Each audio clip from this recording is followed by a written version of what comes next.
Hey, welcome to Trailer Trash Games. I'm Trailer Trash, and today we have some more Magic Duels action going. We're continuing Gideon Jura's story mode, and we're doing part 2. But before we get into that, as always, I'm not playing game music. I'm playing my custom playlist of royalty-free music. All the information for that you can find in the description down below. You also probably can hear rain, which is going to be a bit of a pain in the ass. Hopefully it won't be too loud, but when you live in a caravan, everything outside sounds incredibly loud. So, I'm going to go story mode. And we are going to go Origins and continue Gideon Jura's story. Now, I'm pretty sure I mentioned it last time, but the reason why I'm sort of getting really stuck back into some Magic is to get psyched up for Magic Arena, which should be dropping pretty soon. Alright, so, still standing for justice, even while incarcerated. Oh yeah, okay, I remember now. So basically we were put in prison in the last story for trying to steal some bread to feed fellow street rats. So we were put in prison for 10 years, so still standing for justice even while incarcerated. You fight against the bullying and corruption around you. Hixus, the prison's warden, begins to admire your commitment to your convictions. He starts your training in hieromancy, magic based on order and justice.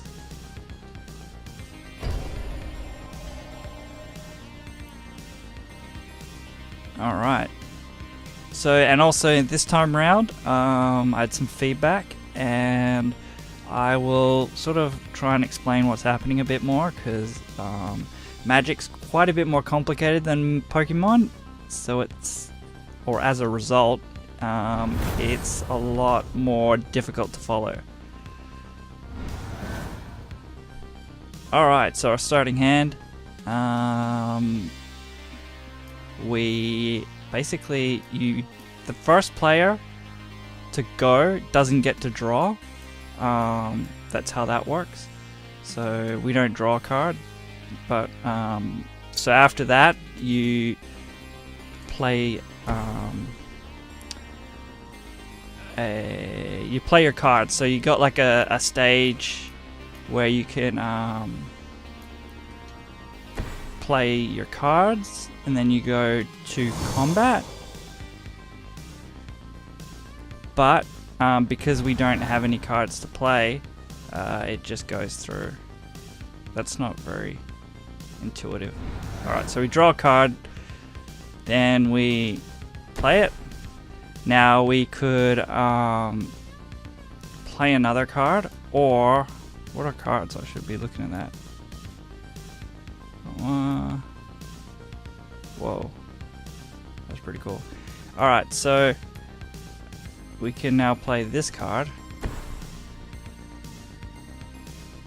Then we go to combat. So we pick our attackers.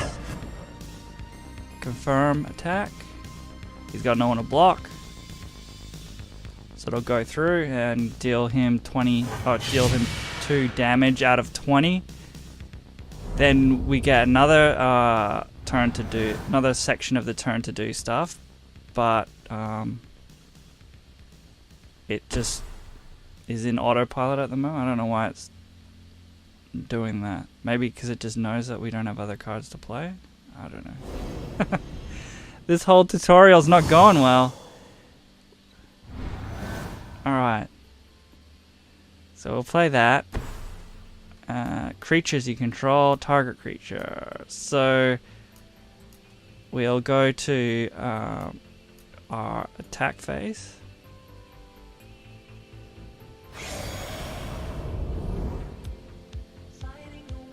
We will attack with all and confirm,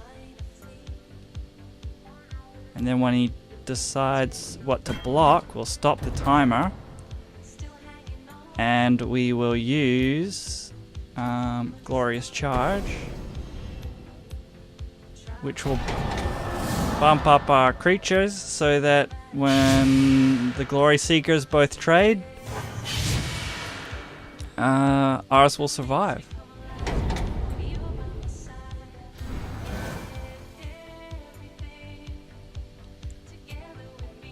Alright, so they're not having much luck. I drop another Glory Seeker.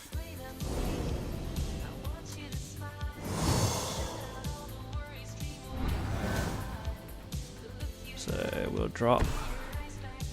We will play. Now we'll see if it works this time. Okay, so see we have it basically after we draw, we have an opportunity to play some cards. Then we go to attack.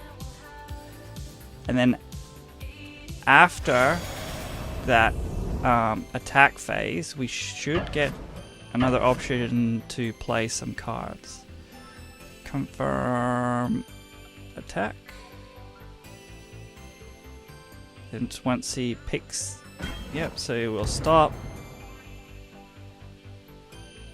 And we will use that. Combat trick on our guy to boost him up from 2-2 to 4-6. So he'll survive again. Our elite vanguard will get through, deal a little bit more damage. Now we should get... Oh no, because we didn't... God damn. I guess it automatically pushes through if you don't have anything to cast, just to streamline the game.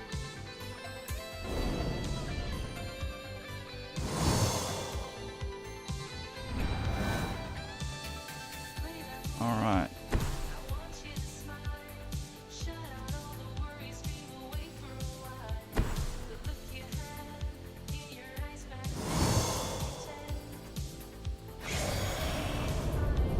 So we will attack with all, confirm, and go for it. They got a 2-1 flyer, that's why it's hovering. That's how you tell if it's flying. So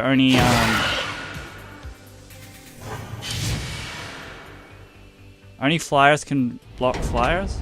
Unless a creature has reach, then that means it can block a flyer.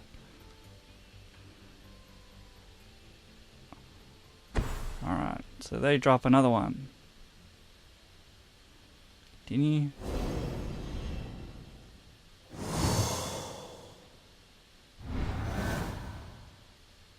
So 2-4, 3-5, we go 3-5. Tap all of our land. And Lightning Strike deals 3 damage to creature or player. Okay. We will attack with our guy here. And because he's attacking, he'll boost up to 3-3. And should get through. If they block, their guy will die, so they probably won't. Drop him down to 8.